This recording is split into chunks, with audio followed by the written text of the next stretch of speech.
O Fundef do governo Fernando Henrique no campo da educação, que virou Fundeb no Lula, no governo Lula, de uma certa maneira, ele é um redistribuidor de impostos, né, Você tocou num assunto interessante. Eu costumo chamar o Fundef, criado pelo governo Fernando Henrique, que virou Fundeb depois, o primeiro passo para o pacto federativo. Por quê? O cidadão, às vezes, não percebe isso. A pessoa mora lá em Praia Grande, né? Tem 2 filhos. Ela se transfere no ano seguinte para São Vicente. Matricula seus filhos em São Vicente. Antes da emenda do Fernando Henrique, essa emenda condicional, esses 2 filhos iam onerar a cidade de São Vicente com recursos, porque ela não tinha o direito a receber o dinheiro do Fundef.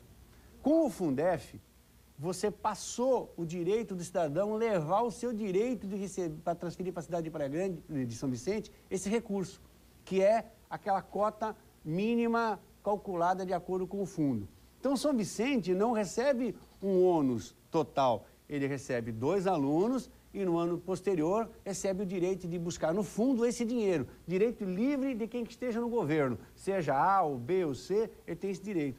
Eu disse que essa foi uma forma muito sutil que o governo Fernando Henrique fez, já que ninguém entrava num acordo no Pacto Federativo, ele pegou o seguinte: 15% da receita tributária dos municípios, 15% da receita tributária dos estados e 15% da receita tributária do governo federal é juntado num único caixa, dividido pelo número de alunos matriculados na rede pública de ensino infantil, fundamental e ensino médio, e dado um valor per capita. E a distribuição é feita desta forma, tornando o cidadão o que nós chamamos de portabilidade. Ele carrega consigo o direito de levar para a cidade onde vai. Nesse conceito, contribui para a cesta, para o bolo, com uma parcela do que arrecada, igual para todo mundo, ou seja, quem arrecada mais, contribui mais e recebe pelo número de alunos, ou seja, é uma justiça. É uma justiça. E assim devia ser em todos os setores. De forma que a gente conseguisse criar o quê? Tem cidades que são um autêntico gueto. Vamos ser uma cidade Carapicuíba. Paulínia. Não, Paulínia sim. Paulínia tem uma arrecadação... ao contrário, né? Bem maior. A super arrecadação. Tipo assim, é 7 vezes maior per capita que São Vicente. Mas Carapicuíba tem 500 mil habitantes, que é uma cidade ali no entorno da Grande São Paulo, da cidade de São Paulo. E tem um orçamento de 400 milhões só. Menor que o de São Vicente. Assim, eu costumo falar que aquilo tornou um gueto. Porque como é que uma prefeitura pode oferecer serviço para alguém com 400 milhões de receita e uma população de 500 mil habitantes? Estão nas pontas opostas. Não. Paulínia de um lado, com Cubatão, por exemplo, e São Vicente do outro, com Carapicuíba. Agora, Cubatão e Paulínia não podem perder receita, concorda? Porque agora você calcou as atividades da prefeitura lá. Mas você tem novas receitas que vão acontecer com a reforma fiscal. Você vai ter novas receitas com a questão do pré-sal. Usa esse bolo para só dar para aqueles que não estão recebendo menos.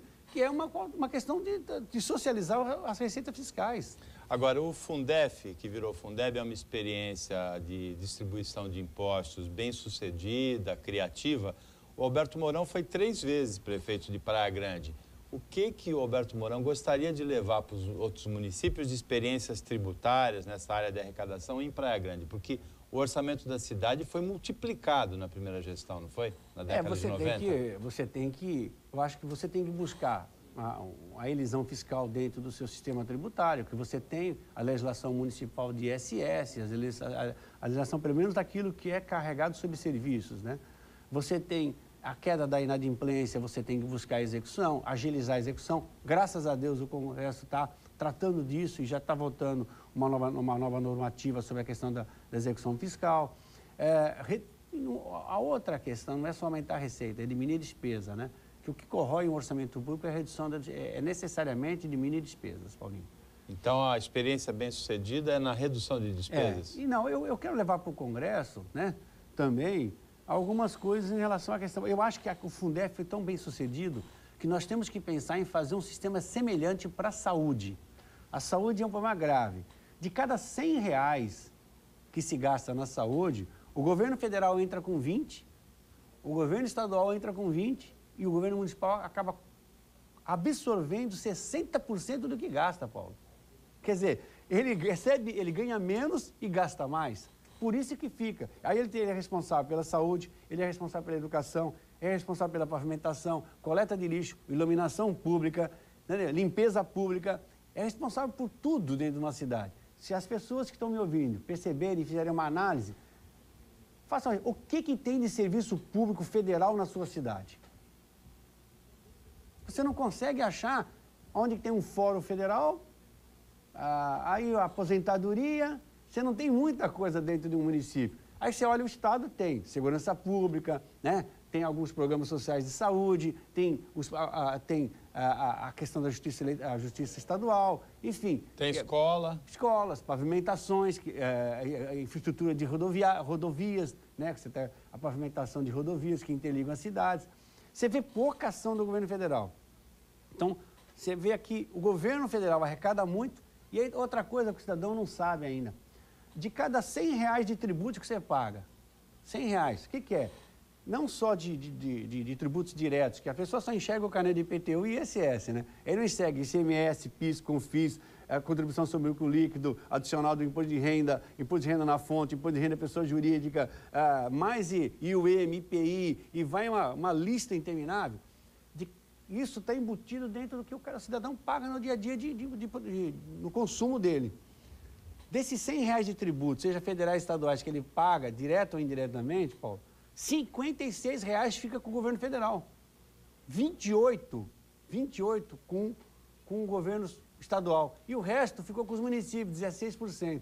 Para ele bancar a maior parte da responsabilidade. Por isso é que a situação da acessibilidade aos serviços públicos básicos do cidadão no Brasil é precária.